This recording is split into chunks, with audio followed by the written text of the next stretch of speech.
Gente, boa noite. Boa noite, Milton. Boa noite, Adriel. Estamos aqui em mais uma live, né, do canal Independente 200, um canal que tem, assim, a pretensão de ter um público mais amplo, diversos interesses dentro da nossa realidade atual, né?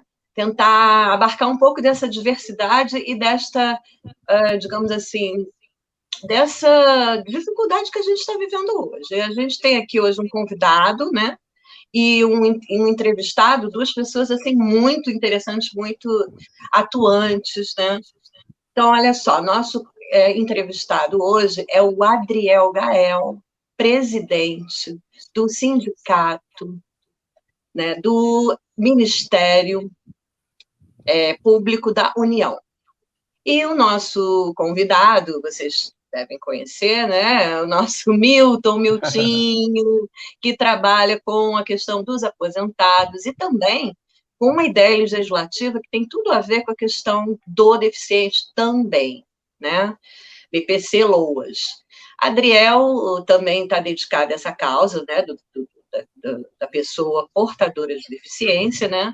E eu sou uma pessoa que tem uma formação voltada para as diferenças em necessidades especiais e aprendizagem. Então, tanto o idoso quanto a questão do deficiente são o meu foco, né? Em psicopedagogia diferencial, que existia na PUC, agora nem existe mais.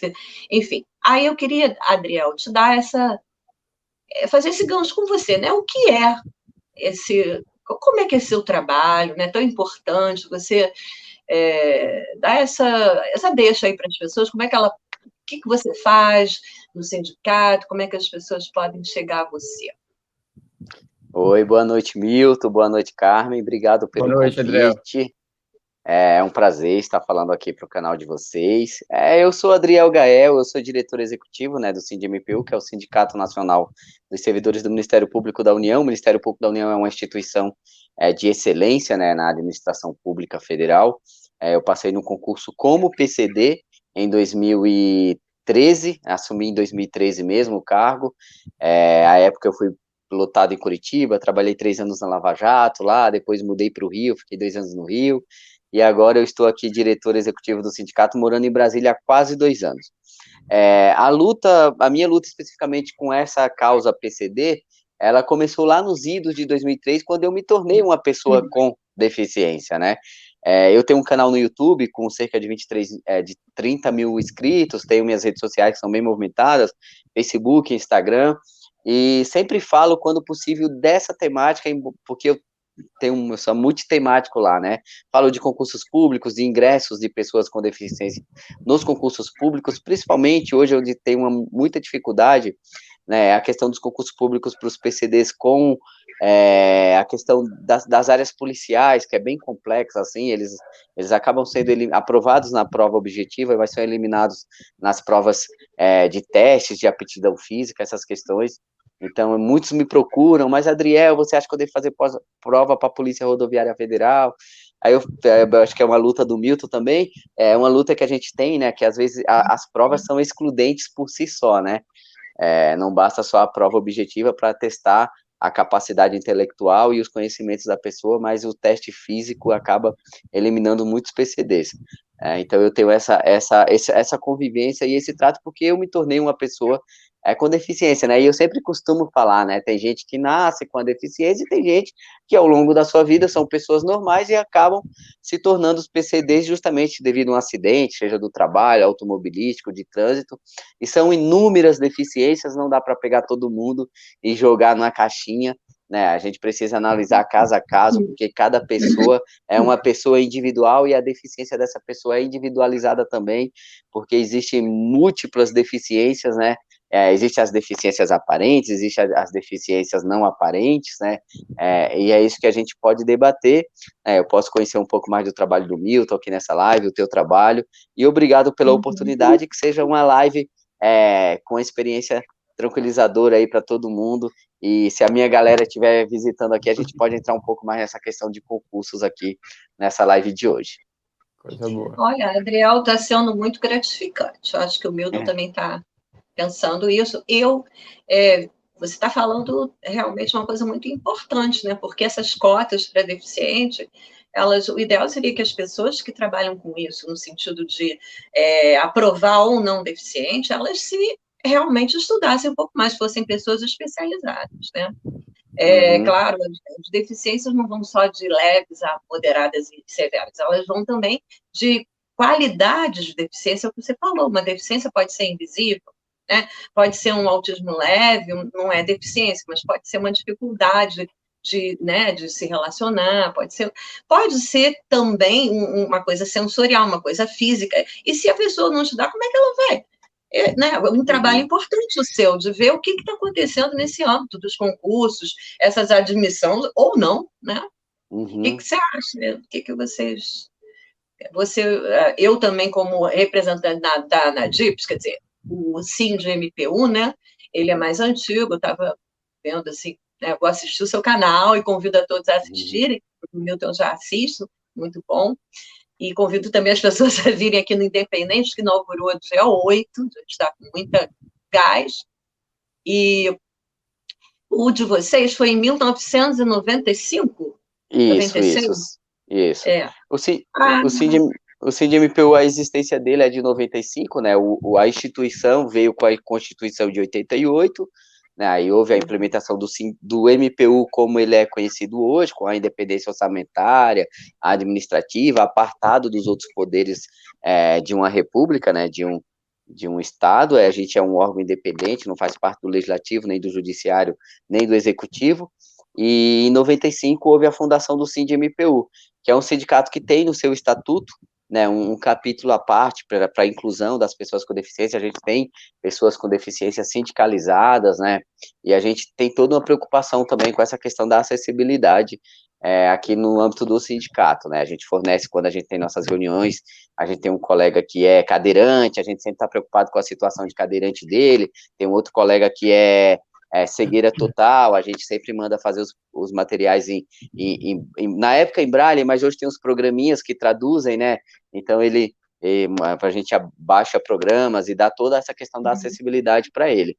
E eu acho que o Estado brasileiro como um todo evoluiu, né, e as instituições, sejam públicas ou privadas, acabaram evoluindo com essa relação, a inclusão da pessoa com deficiência, mas tem muito a evoluir ainda, né, basta ver que essa questão do concurso público, o deficiente monocular, precisou o STF se manifestar para declarar que o monocular era considerado uma deficiência para que eles pudessem entrar nas vagas reservadas aos PCDs nos concursos públicos, né? Então, a gente, enquanto Estado, evoluiu, mas não evoluiu tanto igual outros estados mais modernos aí, com essa questão da inclusão da pessoa com deficiência. E é aquilo que eu te falei, se você for para os rincões dos estados aí, ainda precisa muito de locais públicos adaptados, a legislação não é cumprida, né? A questão de barreiras, né, barreiras físicas, né, que um cadeirante encontra nas cidades é muito grande, ou a pessoa cegueira total é muito grande para ele se locomover. Então, a gente está sempre atento a essas questões. Quando eu sofri o acidente do trabalho, eu me tornei uma pessoa PCD devido a um acidente do trabalho, e em 2003, em 2006 eu recebi o diagnóstico da deficiência definitiva, né, e já voltei para o mercado de trabalho nas vagas, né, reservadas ali a pessoas PCDs, e tive a oportunidade de trabalhar em grandes empresas, né, trabalhei em grandes empresas, e depois me despertou aí a curiosidade de fazer concurso público nas vagas reservadas a PCDs, que, diga-se de passagem, né, as administrações, a Constituição fala que a reserva tem que ser de 5 até 20%, e são poucas né, as administrações que fazem um pouco maior a reserva de vaga que não seja os 5%, né? Então, não há um limite, né? O limite é 20%, mas as administrações, os gestores públicos acabam reservando apenas 5%, né? E nunca 15%, nunca 10%, né? É o mínimo. Sempre na linha do obrigatório. Né? Sempre na linha do obrigatório. Então, é complicada essa situação também. Alguma outra administração que você vê, algum outro edital que chega a reservar 10, mas nunca 15, nunca 20, e às vezes os PCDs têm que judicializar, porque a forma como eles calculam, né, os percentuais de vagas é complicada, às vezes acaba prejudicando o candidato com deficiência. Então, é sempre uma luta. Eu costumo dizer que são dois concursos diferentes. Para a galera que não é PCD, né, e a galera PCD é toda uma luta, tem que encaminhar laudo, depois tem que fazer os exames para verificar a tua condição de PCD, e às vezes uma banca não reconhece a tua condição de PCD, você tem que judicializar, depois judicializado, às vezes você ganha uma liminar e fica naquele pêndulo ali, vou conseguir a vaga definitiva ou não. Então é uma outra luta à parte, e infelizmente é um outro concurso à parte, com diversas outras fases, que não é um concurso, como se fosse um concurso para as pessoas não PCDs. Entendi. Não, é muito importante essa sua colocação, e vai aí um convite para que as pessoas que queiram maior detalhamento assistam o seu canal, depois você vai detalhar, né? Então, como é que é o nome do canal? Depois Adriel Gael, né? O meu canal, Gael. Adriel Gael, se digitar Adriel no YouTube, Gael. Você acha. Isso. Perfeito. Vamos lá, gente. Então, sim, eu gostaria de pegar um pouco esse gancho, né? Quer dizer, você falou, tem deficientes que são invisíveis. Só que para a nossa sociedade, e aí eu vou falar, você é de Brasília, né? Isso, eu moro em Brasília hoje. Assim, geograficamente, eu sou do Rio. Isso aqui é uma coisa realmente não planejada, né? Uhum. A maioria das nossas capitais, né, elas não são planejadas, elas são uma coisa assim caótica, né? E o Rio de Janeiro, particularmente, né, que a gente não tem muito essa, digamos assim, não tem adaptação, né? Não tem, como é que a gente, não tem acessibilidade. Nos lugares mais necessários não existe acessibilidade. Então, eu não sei se, assim, e até pouco tempo as pessoas não deixavam simplesmente o cão guia entrar num mercado e num shopping. Agora que tá na moda, porque cachorro é legal, eu também tenho um cachorrinho, mas, poxa, mas o cão guia sempre teve o seu papel essencial para muitos, né, deficientes visuais, principalmente, totais, né, que elegem aqui. Quando eu trabalhei na Funlar, tive a oportunidade de conhecer a Ethel, né? Você deve conhecer, uma pessoa bem, não sei mais como, mas ela foi uma das precursoras nessa coisa de introdução do cão, guia. O Rio de Janeiro é complexo. O que você falou, nos rincões, não. Olha, eu vou dizer para você, o Brasil está muito aquém, Adriel. Eu vejo em tudo, na inclusão tanto digamos, na acessibilidade, que a gente não pode nem falar em acessibilidade universal, né? Ainda no Brasil, uma coisa, né? E, assim, que eu queria te perguntar também, que, poxa, a gente está, assim, vivendo um mês, né, muito importante, porque para a questão das necessidades pessoais da pessoa com deficiência, do idoso, que também é uma pessoa que requer necessidades especiais, né?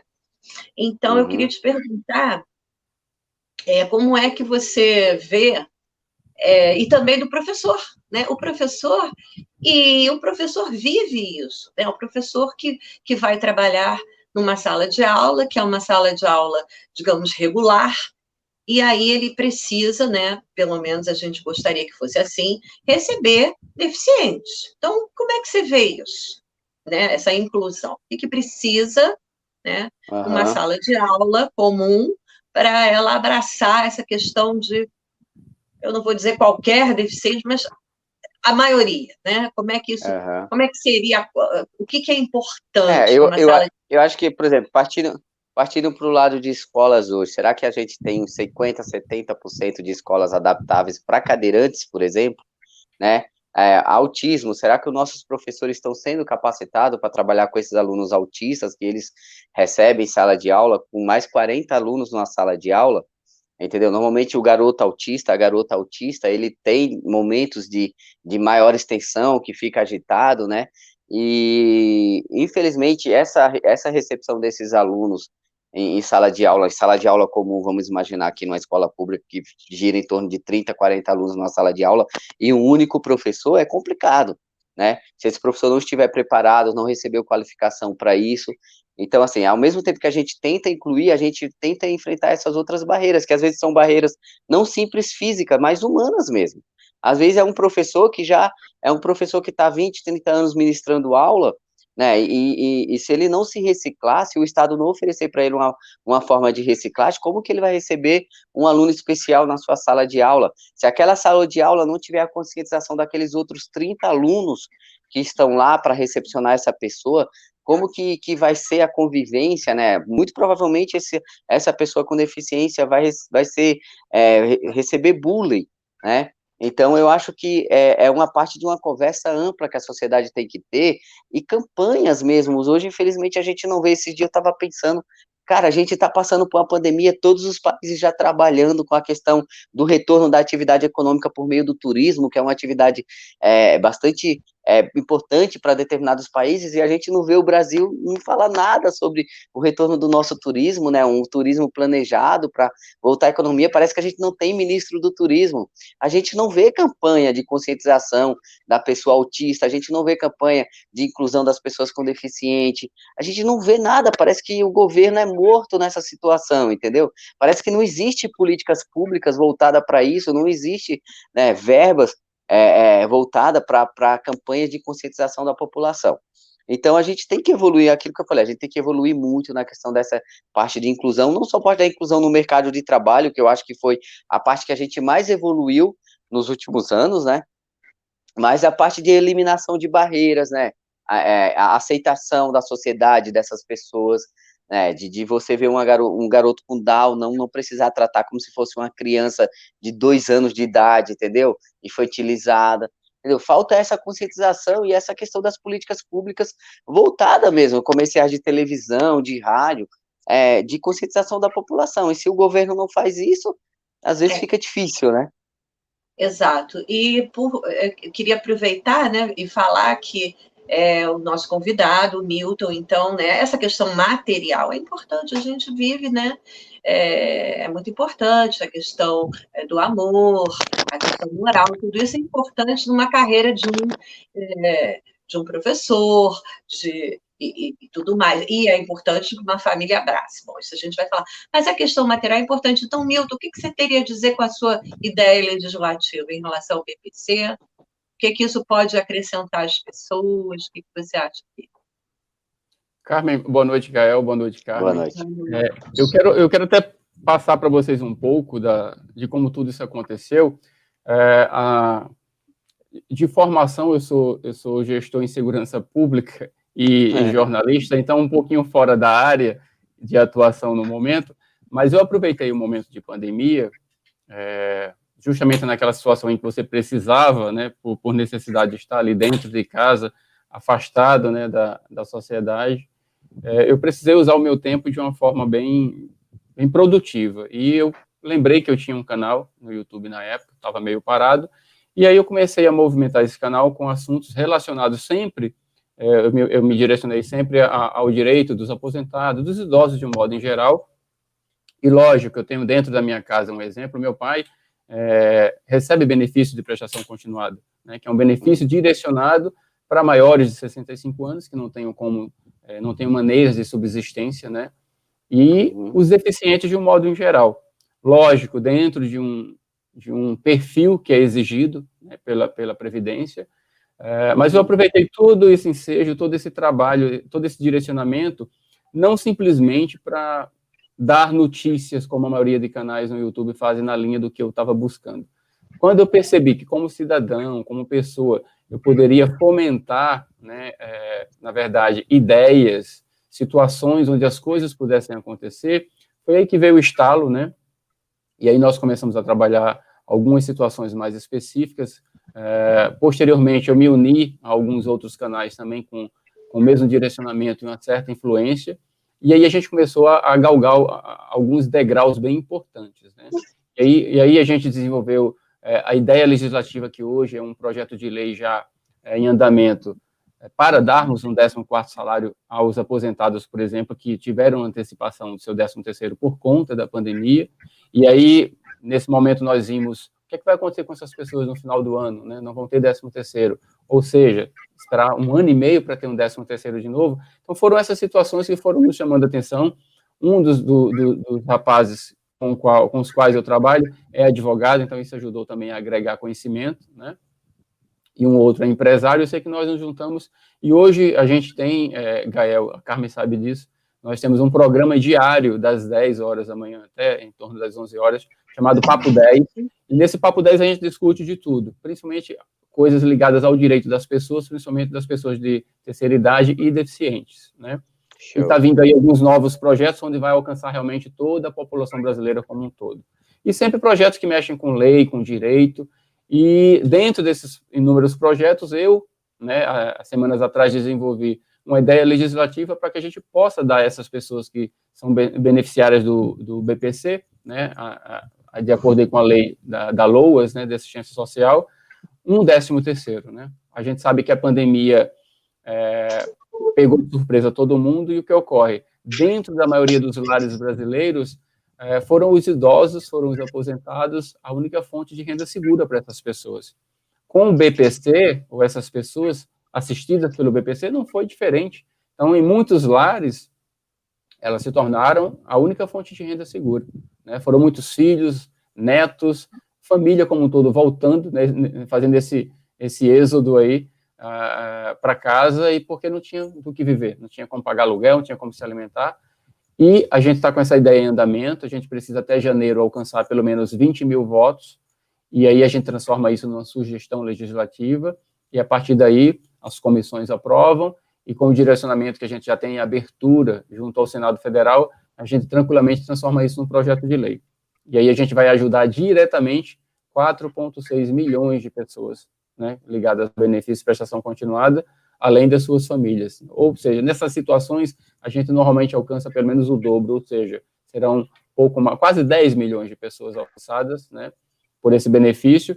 E o meu intuito agora é fazer com que essa ideia legislativa ganhe visibilidade a nível nacional, porque esses apoios precisam vir do Brasil inteiro, né, através de um link que eu vou até disponibilizar, Carmen, para que a gente possa colocar na descrição dessa live, tá, que posteriormente vai virar um vídeo, lógico, e as pessoas podem, através desse link, votar apoiando a ideia legislativa do abono natalino para as pessoas que recebem benefício de prestação continuada. Perfeito. Eu adorei sua explicação, sua explanação. Você está de parabéns, né? Vocês dois. Espero que eu também esteja daqui a um tempo. Inaugurou agora, vamos em frente. Vamos e outra coisa, gente, eu tenho uma dúvida, você desculpe. Essa ideia não é só para a pandemia, é uma coisa que vai perdurar? Isso. Algumas coisas que nós desenvolvemos, eu vou até falar rapidamente aqui, já que o público é bem abrangente.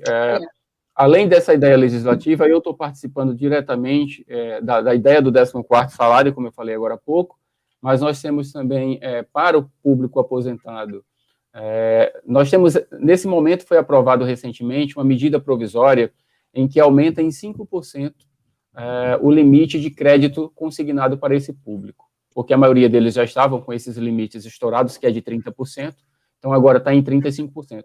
Só que, apesar da aprovação, como ela veio por medida provisória, a gente sabe que medida provisória tem prazo para ser votado. Normalmente são 60 dias, prorrogáveis por mais 60. Recentemente, agora, acho que no último dia 6, o presidente do Congresso, Davi Alcolumbre, suspendeu os trabalhos. Com isso, muita coisa ficou a ver navios, né? Ou seja, muito trabalho que nós tivemos, a princípio, né, num olhar mais rápido, a gente se desesperou, porque achou que a gente teria perdido todo o tempo de trabalho que tínhamos, mas aí nos veio uma luz no fim do túnel, né? Nós pegamos essa medida provisória, a medida provisória por si só, ela já tem um caráter de urgência, né, na apreciação. Só que nós aproveitamos e colocamos 3 emendas muito importantes, além de tantas outras que os deputados podem colocar, mas nós colocamos 3 emendas dentro do prazo limite, que foi também dia 6, uma emenda que vai fazer com que essas pessoas tenham uma margem de crédito chamada margem social. O INSS disponibiliza o crédito consignado, só para vocês terem uma comparação. O crédito consignado hoje, ele cobra ao mês, apesar de ser um juros tecnicamente dos mais baixos, mas ainda muito alto, cobra 1,8 ao mês dessas pessoas. Eu acho muito alto, né, absurdo. Milton, porque, assim, eles têm a garantia. Exatamente, os bancos têm a garantia, não há empréstimo com maior garantia hoje Pois é. Nem dos servidores públicos, porque servidor público pode pedir exoneração a qualquer momento, se encher o saco da instituição que trabalha e ir embora. Hoje eles têm a maior garantia de que é o Estado brasileiro que vai pagar os bancos. Aí eles me cobram 1,8%. 80%, né? Quase 2%. Pois é. Um e detalhe, tá? Vale lembrar que até que isso já foi uma das primeiras ações do governo pós-pandemia, de baixar para 1,8, mas era 2,08. Já era muito mais alto. É o famoso ganha dinheiro fácil dos banqueiros aqui no Brasil, né? Tá o maior exemplo aí. Então, cara, olha só, Carmen, essa nossa emenda referente à margem social, vocês vão entender o cunho do social agora. A gente vai fazer com essa margem social com que o governo e não os bancos forneçam a essas pessoas uma linha de crédito especial, assim como houve agora o Pronamp, né, que sem nenhuma garantia também podem emprestar aí até R$100 mil para os profissionais liberais. Então, essa linha de crédito que nós estamos chamando de margem social vai comprometer apenas 5% também do salário dessas pessoas, com a diferença de que será cobrado de juros apenas 5% ao ano, que seria 2,5% da taxa Selic, mais um complemento, que vai dar em torno de 5%. Né? Então, assim, é um absurdo, porque as taxas convencionais do consignado, ao ano, dá 24,16%. Né? E como o Gael bem salientou, é algo garantido, é compulsório, não tem como eles não receberem. Né? Então, dentro dessa MP, nós colocamos a margem social, nós colocamos, Gael, a suspensão da cobrança das parcelas dos empréstimos já em andamento por 120 dias, não seria nenhum calote ou nenhum perdão da dívida, apenas uma suspensão temporária, e essas parcelas seriam pagas lá no final do contrato, da mesma forma. Mas até isso, tivemos dificuldades de passar na Câmara, né, por razões óbvias, né, os bancos, como sempre... Os bancos, a Febraban, cara, tem muito poder no Congresso, tem muito poder. Quando vai contra os interesses dos bancos, a Febraban cai em cima e é complicado. É complicado, Milton, porque a gente também tinha uma luta parecida para a suspensão de empréstimos consignados por 160, por 180, acho que era por 90 dias dos servidores públicos federais, e não passou, né? Não passou, não conseguimos avançar, justamente por causa do lobby da Febraban. O lobby é muito grande. Gente, eu queria perguntar, eu acho que é um momento antes que a coisa se perca para nós, que hoje é o dia do professor, então, assim, é uma pergunta, né? A maioria dos professores não é federal, tá? E a maioria dos professores é estadual e municipal, principalmente professor primário, antigo primário, né, que é o Fundamental 1, e está endividado, tá? Está endividado. Eu me aposentei na assistência social, trabalhei muito, desde 83, que eu trabalho com o portador de deficiência, Instituto Helena de Posse, escolas especializadas, Jean Piaget, enfim, muitas escolas especializadas, FUNLAR, que é a precursora da atual SMPD, que é a Secretaria da Pessoa com Deficiência aqui no Rio Municipal.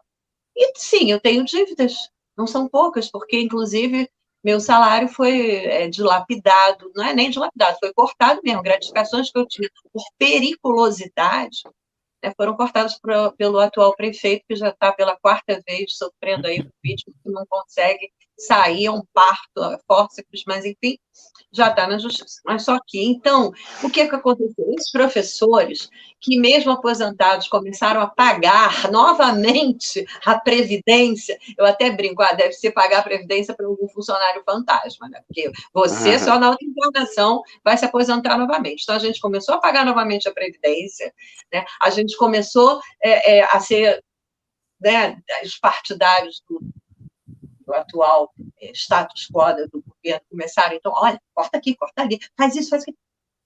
A gente pode colocar na justiça, que fizeram sem avisar, porque nós temos direito. Mas e aí, até chegar lá? A gente se endividou. Como é que essas pessoas que não são federais, elas vão entrar nessa brincadeira aí? Existe alguma possibilidade? Como é que é? O bom governo estadual vai pedir emprestado para o federal? Como é que fica? Você sabe explicar, Milton? Olha, Carmen, é uma situação tão delicada porque eu costumo dizer, quando se trata de perguntas como a tua, que a gente vive num continente, né? A gente não vive num país. O Brasil tem dimensões continentais, então a gente vive em vários Brasis, né?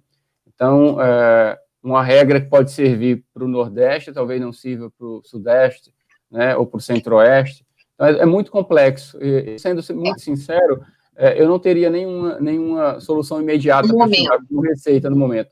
Justamente porque é muito complexo. Eu tenho vivenciado muitas situações de pormenores, né, que se referem a regramento de leis e coisas do tipo, e realmente perguntas como a tua deveriam ser mais objetivas no sentido da resposta, mas infelizmente a gente não tem como ser objetivo justamente por conta de tanto pormenor.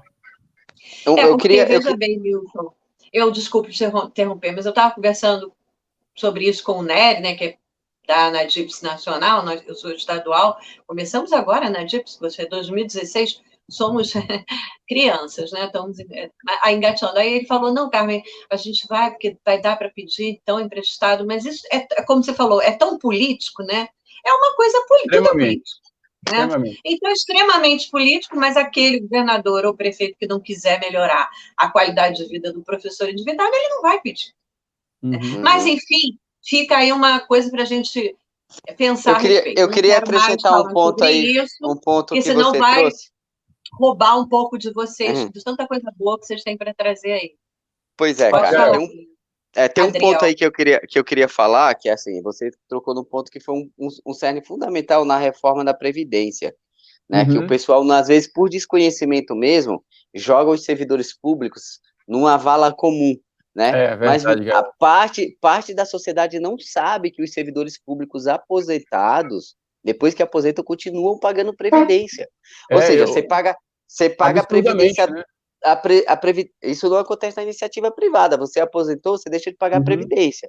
Os servidores públicos, eles pagam a Previdência a sua vida inteira laboral, quando aposentam, continuam pagando Previdência. O que não parece fazer muito sentido, entendeu?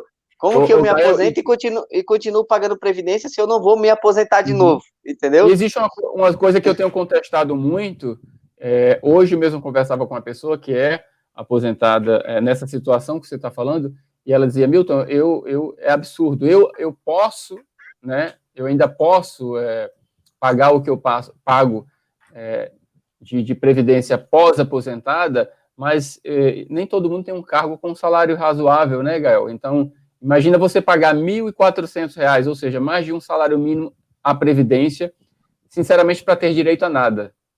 Você não vai mais usufruir nada disso. E um outro ponto que eu queria trazer aqui nessa discussão é a questão, para você ver como o nosso Congresso é moroso, né? Por exemplo, na realidade dos servidores públicos, você vê, não tem a legislação ainda com a questão da aposentadoria especial para servidores públicos, né? Tem o Estatuto da Pessoa com Deficiência, né? Que aí fala lá, tipo, a deficiência leve se aposenta com 25 anos de contribuição, a moderada, não, ao contrário, né? A grave com 25, a moderada, tem as regrinhas lá. E para os servidores públicos isso não se aplica. A gente está tentando, por semelhança, tentar aplicar essas regras, né? A gente não tem uma regra de aposentadoria diferenciada para os servidores públicos com deficiência. Então, por exemplo, meu amigo que é cadeira do Ministério Público, ele vai se aposentar como se um servidor normal fosse, né? Porque ele não tem a questão não foi aprovada a lei que regulamentaria essa questão da aposentadoria especial para os servidores públicos, entendeu? Então, é uma briga que a gente tem também, essa questão.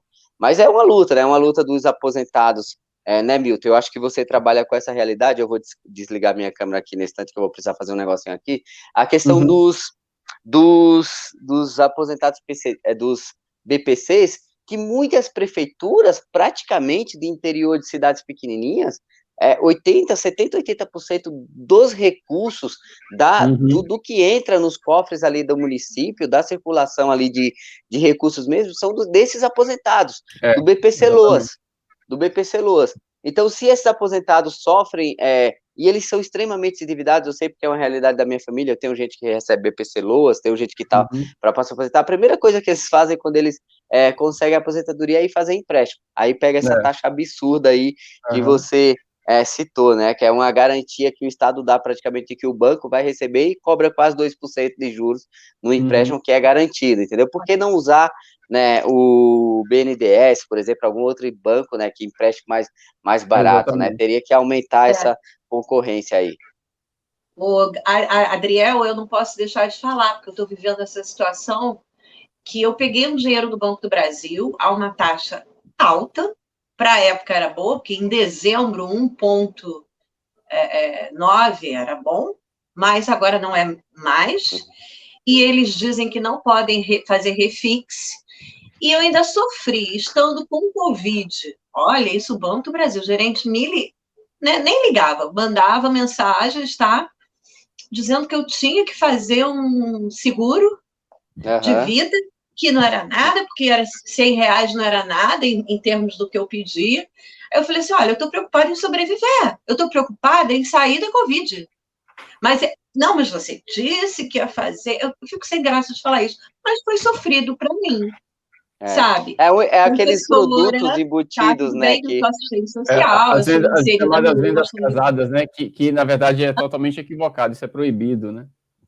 Mas veja, Carmen... Eu tenho isso tudo registrado, mas aí ele, não, mas você disse, eu falei, ó, eu disse antes da pandemia, agora não, eu estou doente, eu estou com Covid. Então, o que eu fiz? Claro, eu também não sou inserida nessa questão ainda, né, do Milton, que é muito importante o trabalho deles, eu apoio e bato palmas, mas ainda não estamos inseridos, os estaduais e municipais, como você falou, não é tudo um saco só, é um saco de pessoas, assim, bem diversificadas. Bom, mas eu volto... São os três âmbitos da União, né?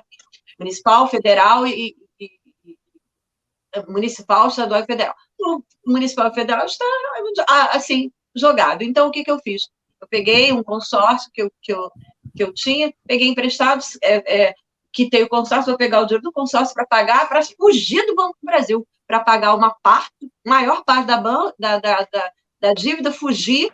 Aí vai restar um pouquinho, esse pouquinho eles não querem financiar. Não querem. Então, aí eu vou pedir em outro banco para poder quitar tudo, que eu não quero mais relação com esse Banco do Brasil. Infelizmente, eu tenho que falar, bacana o Banco do Brasil, mas estou sofrendo isso, infelizmente. Infelizmente, eu fico triste de falar. E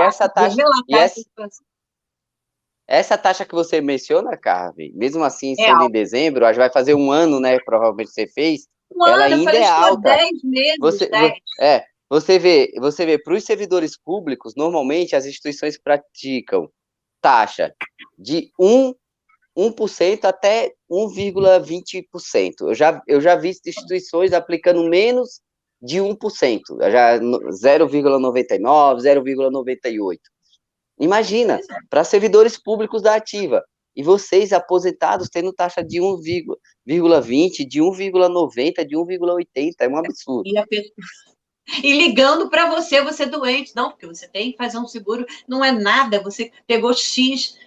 Olha, foi triste, mas tudo bem. É isso, Milton. Mas, olha, nós vamos vencer, porque vocês são muito atuantes. Eu também me considero atuante, comecei a trabalhar com 14 anos no Serviço Social do Comércio, passei por várias instituições, e o Independente 200 conta com vocês para propagar essa ideia aqui também do canal, tá? Não, a gente está junto, Carmen, é importante, esse nosso trabalho, agora mais do que nunca, a gente está no momento onde somar se tornou muitíssimo mais importante do que dividir, né? Verdade. E a gente está fazendo um tipo de trabalho que eu venho dizendo para algumas pessoas que, infelizmente, nem tudo que a gente tem desenvolvido é para amanhã, né? A gente está fazendo um trabalho de mudança de cultura, de mudança de entendimento, né? A gente tem, Gael, ensinado as pessoas, hoje meu canal está com 161 mil pessoas inscritas, tem algumas pessoas que me acompanham também no Instagram, mas hoje a gente tem desenvolvido um trabalho de uma forma onde não só desenvolve leis ou projetos ou coisas do tipo, a gente está desenvolvendo, a gente está literalmente fazendo desenvolvimento humano, tá? As pessoas, a maioria, lógico, são pessoas idosas, se não tiveram, na sua maioria, instrução, né? A grande maioria. Então, tem um entendimento muito raquítico sobre política E já, graças a Deus, as inserções que nós temos conseguido fazer, eles já estão sabendo mais um pouco do mundo político, estão acabando com aquele discurso de dizer, eu não gosto, ou eu não discuto política, porque isso não é uma visão, eu não vou nem dizer correta ou errada, não é uma visão saudável para a sua vida, principalmente vida futura, né? Porque se eu digo que eu não gosto de política, eu não faço política, eu não discuto política, vem alguém, né, mal intencionado que gosta e que faz, e que torna o Brasil o que ele se tornou hoje, né? Então, eu não vou colocar no mesmo saco todos os políticos, mas, infelizmente, é uma minoria os que ainda pensam, né, no ser humano, na sociedade como um todo, aqueles que põem em prática o juramento quando assumem um cargo público, que esquecem isso, né? Cargo público. Então, estão ali para servir ao povo, e não para servir a si mesmo, como a maioria deles fazem, né? Eu postei um vídeo essa semana, onde a gente faz um parâmetro de ganhos mensais de cada senador, de cada um dos 81 senadores. São em torno de 30 milhões por mês para sustentar cada senador, né? Uma pessoa que com 6 meses de cargo público tem direito ao melhor plano de saúde vitalício, né, para o resto da vida dele. E a aposentadoria então, também, né? E de aposentadoria, e detalhe, ele ainda pode abrir mão do cargo para assumir alguma outra coisa e colocar um suplente que também ganhará os mesmos direitos, inclusive a aposentadoria também. Então, assim, são esses absurdos que a gente precisa trazer a público, né? Nossos canais, eles precisam se desenvolver cada dia mais numa linha realmente de trazer o máximo possível de informação para as pessoas, né? É utilidade pública, literalmente. Mas veja, Milton, eu não sei se você tem essa... Tu tem quantos anos Desculpa. Isso deve ser mesmo... Tá, já é uma geração... Já é uma geração posterior a mim. Mas eu não sei tua visão, por exemplo. Eu tenho uma visão de que o surgimento do YouTube em 2010, ele traçou um paradigma na questão da comunicação da humanidade, né? Porque um assunto desse que a gente está falando aqui, ao vivo, no YouTube, não iria passar na Rede Globo nem na madrugada, 3 horas da manhã, nenhum canal de televisão e nenhum jornal de rádio. A sociedade era manipulada de uma certa forma absurdamente, né? Era aquelas coisas sem cultura, sem informação, era aquela coisa mirradinha, é muita novela, é muita reprise de novela, é aqueles programas de domingo que não te acrescentam absolutamente nada. Se você acordar 8 horas da manhã, for dormir meia-noite... É literalmente, Gael, pão e circo. Literalmente. E hoje o YouTube quebrou esse monopólio da grande mídia, e canais como o teu, canais como o da Carmen, que surge agora, canais como o meu, querendo ou não, acaba abrindo, né, a mente de determinados setores da sociedade, né? Então, isso está fazendo com que a escola também mude, né? Hoje eu estava discutindo com esses dias com um colega, esse modelo de escola que a gente tem hoje, militarizada, aluno atrás de aluno, isso tem que acabar, já foi isso. Temos que pensar numa escola mais moderna, mais inclusiva, né? Vamos deixar aluno atrás de aluno. Você está ensinando as pessoas para serem militares mais? Não, tem que ensinar pessoas a serem livres, pensantes, né? Ver outra possibilidade de ganhar a vida, seja com a cultura, seja com a sua arte, seja, né, não dá. E aí eu acho que o YouTube vai traçar esse paradigma que a gente vai conseguir ver a diferença, né? A gente já tem há 10 anos de YouTube aí, uma década, já dá para ver uma diferença muito grande, mas nos próximos 10, 20 anos você vai ver que a sociedade ela vai mudar radicalmente a forma de como se comunica, né? Você vê que até as editoras já perceberam isso, né? Os livros hoje não são livros mais de 800, 600 páginas. As pessoas hoje escrevem livros de 120, 180 páginas. Quando um livro é muito bom, ele tem 300, 380 páginas, entendeu? Então, a forma de se comunicar e de fazer comunicação mudou muito, e as redes sociais, né, dentre elas YouTube, Facebook, Instagram, Twitter, mudaram o paradigma da sociedade, e assuntos como esse não estariam sendo discutidos em rede aberta de televisão nem de rádio, entendeu? Já imaginou a gente batendo, mandando ver aqui na Febraban, sendo que os bancos é quem financia aquela empresa de televisão? Não ia dar, né? Não. A gente escuta muito, a gente tem escutado muito nos canais, a gente que principalmente os idosos, vocês fizeram com que a gente deixasse as novelas de lado, e agora pela manhã, aí eles dizem, olha, aquele programa daquela famosa ex-repórter, né, que passa no horário matutino, agora é com vocês, 10 horas da manhã. Então, assim, é tudo muito gratificante, no sentido do que eu estou falando, a gente vem fazendo uma construção, né, Gael? E toda construção, ela leva um tempo de maturação, pedra após pedra, né, e entre uma e outra tem que colocar alguma coisa que grude, um cimento, para que ela amanhã não venha ruir. Então, a gente está construindo algo muito sólido, né, nessa questão de alargar a mente, a visão das pessoas, Carmen, e fazer com que amanhã, né, porque existe uma outra coisa, a valorização das pessoas com deficiência e das pessoas da terceira idade. Precisamos quebrar essa cultura ridícula e retrógrada de que um deficiente... eu nem sei se é politicamente correto, e eu ia te perguntar, Gael, usa-se realmente o deficiente? Porque, concluindo só o meu raciocínio, depois você me fala, a gente precisa quebrar esse pensamento retrógrado de que o deficiente ou o idoso, Carmen, são coisas imprestáveis, como um móvel velho que você coloca num canto de parede e que você passa ali de vez em quando para tirar uma poeira, sabe? Então, a gente está fazendo isso na prática. E é uma mudança de cultura isso. A gente, em média, se leva 10 anos para mudar uma cultura, né, de uma sociedade, dependendo de como ela seja. Mas eu acredito que a gente está fazendo o trilhar desse caminho da forma correta. Eu não imaginava, né, que fôssemos ter tanta visibilidade. Hoje, Gael, se somarmos o meu canal com desses meus dois amigos, que é o Sandro e o Felipe, nós já temos quase 1 milhão de inscritos e mais de 50 milhões de visualizações. Então é a audiência de muitos canais de televisão pequeno, para você ter uma ideia. Exatamente. Nós temos tido audiência ao vivo nas nossas lives pela manhã, que nem jornais a nível nacional matutinos têm.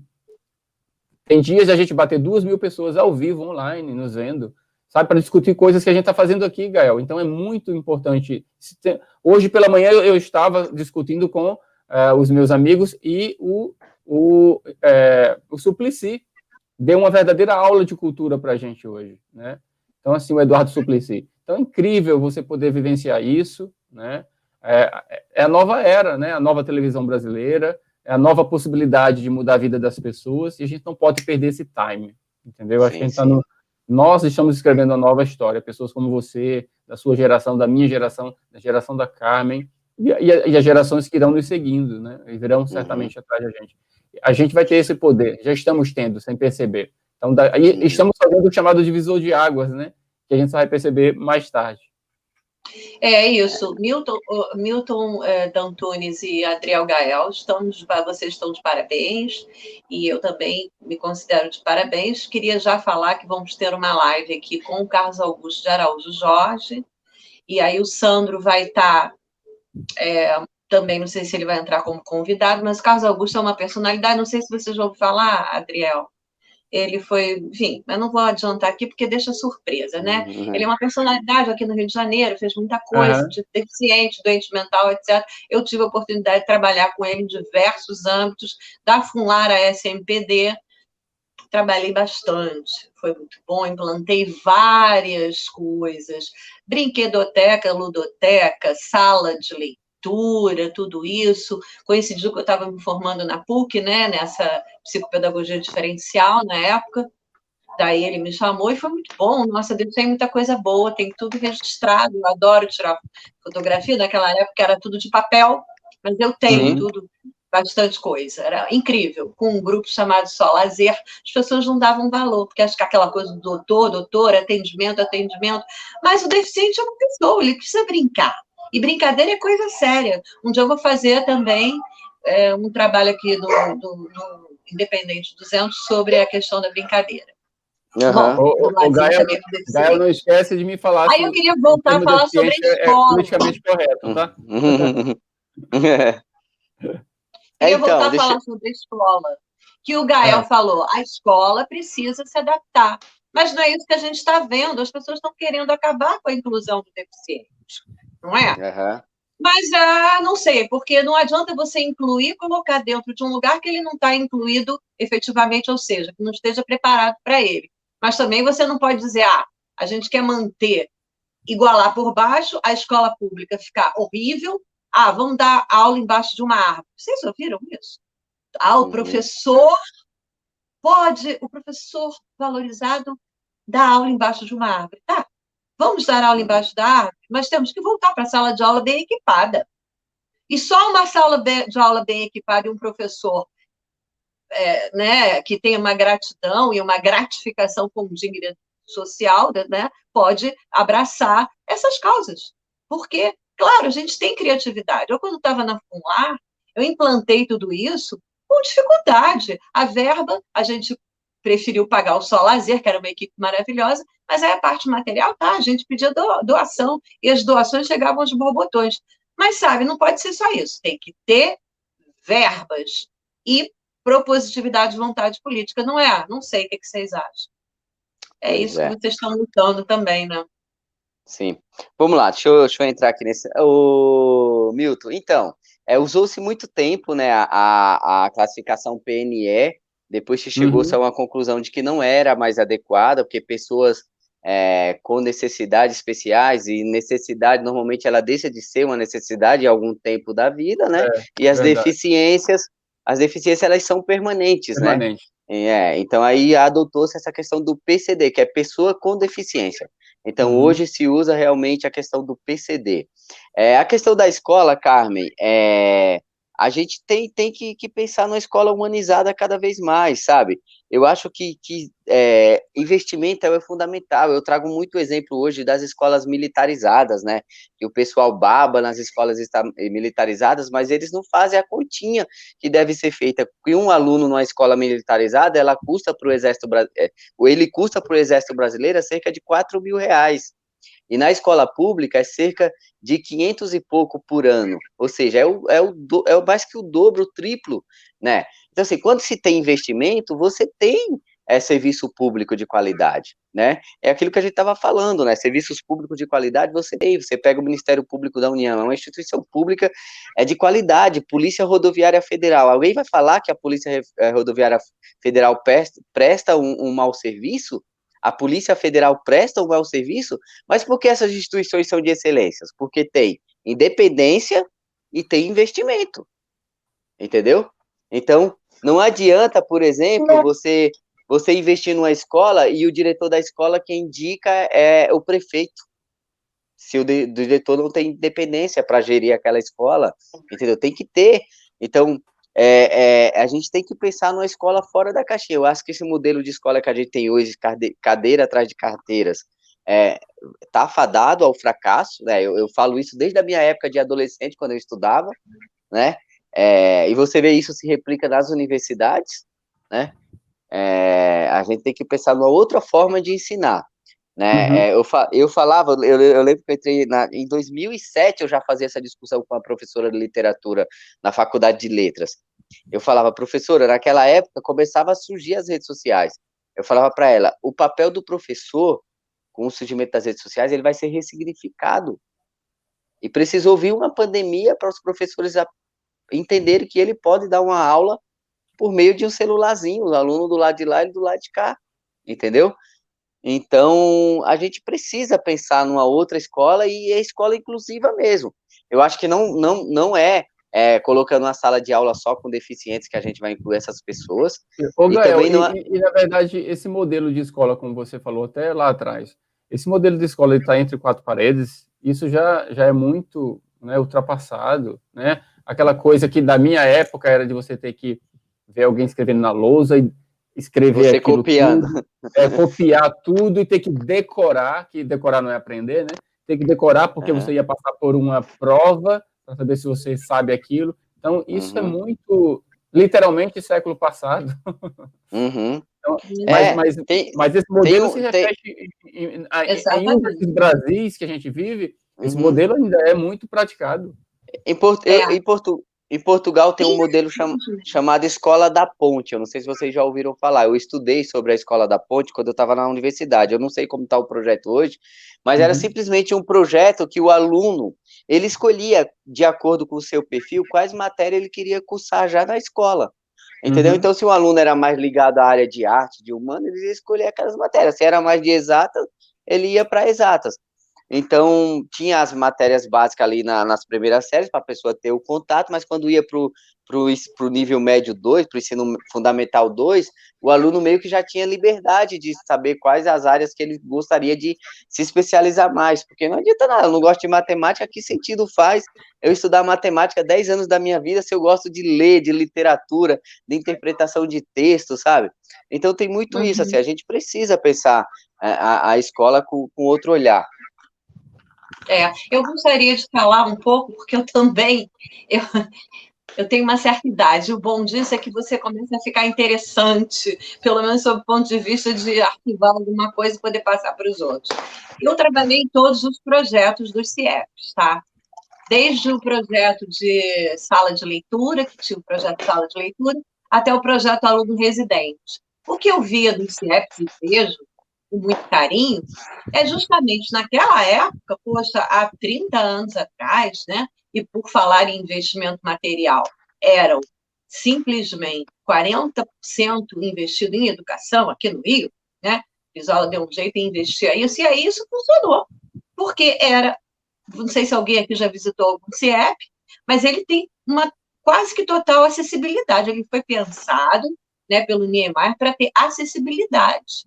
São rampas enormes, e você entra, dá para subir 3 cadeiras de roda naquelas rampas, tá? Inclusive, existe uma universidade do sul fluminense, do norte fluminense, de Campos, que é o prédio do CIEP, tal. Tinha defeitos, os professores, e agora, como é que eu vou pregar um mural? Não tem parede, só tem janela. Ué, pendura, eu pendurava lá. Pendura, como se fosse um varal. E estava lá, quantos murais você quisesse. Porque faz barulho, porque do lado você escuta o outro. Então vamos trabalhar em equipe, né? Vamos conhecer o seu vizinho, vamos ter todo conhecimento é socialmente construído, né? Construtivismo social, é uma coisa... Bom, mas isso, infelizmente, não vingou, aqui já foi para o brejo, né? As pessoas não gostaram. Que coisa para pobre, ninguém gosta, né? Infelizmente. Nossa burguesia, nossa classe dominante, é tacanha, e acho que é melhor ter bandido, aumentar a prisão, ou então, não sei, terminar. E eles se castelarem, né? Triste, é muito triste, porque realmente a gente viu uma escola de qualidade mesmo. E Paulo Freire, Esther Pilar Grossi, nomes e nomes assim que você, né?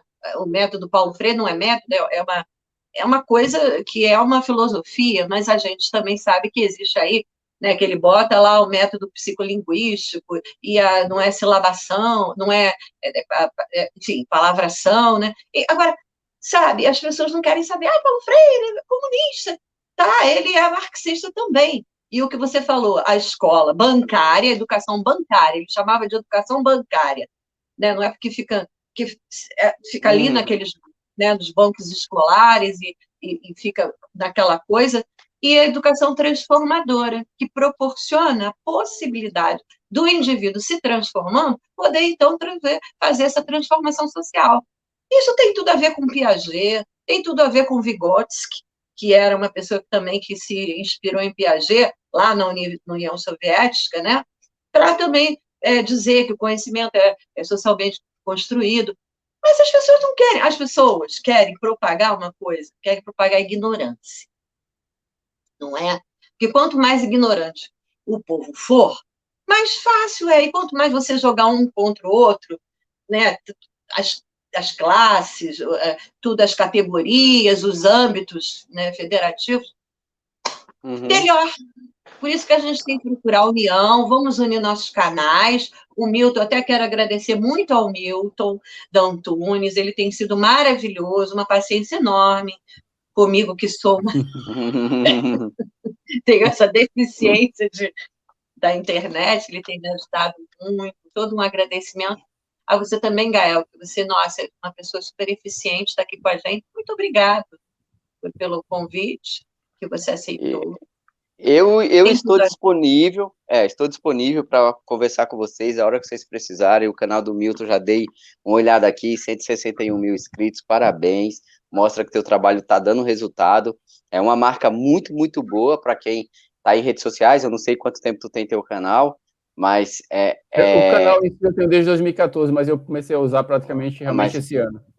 Pois é, isso é o que a gente estava falando, a tua audiência hoje é maior, provavelmente, em determinados horários, determinados vídeos que você posta, deve ter visualizações maior do que muitos telejornais, né, de muitas de televisões menorzinhas aí, né, e quero parabenizar a Carmen pela atitude, pela proatividade, né, uma jovem senhora aposentada que poderia estar curtindo sua vida, indo para a praia em Copacabana, Ipanema, mas está aqui lutando, né, pelas pessoas com deficiência, o Milton aí com seu trabalho pelos aposentados, pensionistas, né, eu acho que cada um fazendo sua parte, a gente vai chegar a uma sociedade mais justa e igualitária, que é o que está previsto no texto constitucional, na nossa Constituição Cidadã de 88, e eu aqui em Brasília, no que puder ajudar, Milton, nos teus projetos aí, parlamentares, quiser que eu procure algum parlamentar, precisar de algum contato, estou disponível para te ajudar, né, nessa temática também.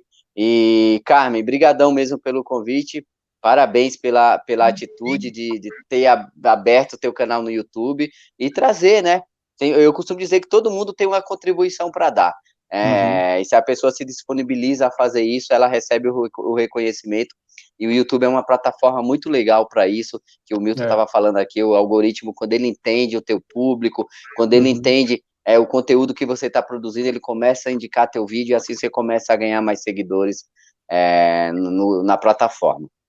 Verdade. Quero agradecer também, Carmen, foi bom participar. Gael, já vou te seguir também, é bom a gente poder trocar essas informações.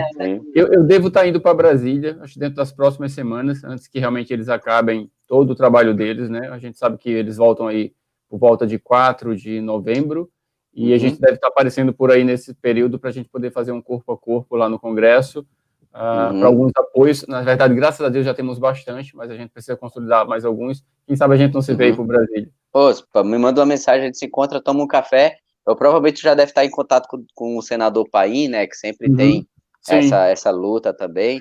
O Paim abraçou o nosso projeto, a nossa ideia legislativa, assim que virou projeto, ele fez questão dizendo, esse projeto eu abraço, e ele o protocolou como se fosse dele. Imaginei que não esperava outra atitude dele, um senador exemplar, independente de partido, de ideologia. Assim, eu acho que o Paim é aquele senador que é suprapartidário, né? Eu acho que ele só está num partido porque precisa para ser eleito, mas é um daqueles senadores que, assim, tipo, em qualquer partido que ele tivesse, eu acho que ele seria bem quisto, bem aceito, porque, assim, é um cara fora do comum, né? Então, estou aqui precisando de ajuda, pode contar comigo, vamos tomar um café quando você estiver aqui. Vamos sim. Obrigado, Gael. Gente, muito obrigado, e mais uma vez eu queria agradecer e pedir ao público, né, que acesse o Adriel Gael para continuar tirando as dúvidas, Milton, mais audiência, vamos vencer, e o Papo Independente, crescer, vamos crescer esse papo que a gente começou no dia 8. Show. Obrigado. Obrigado, gente. Boa noite, tchau, tchau. Se cuidem. Valeu, tchau, tchau.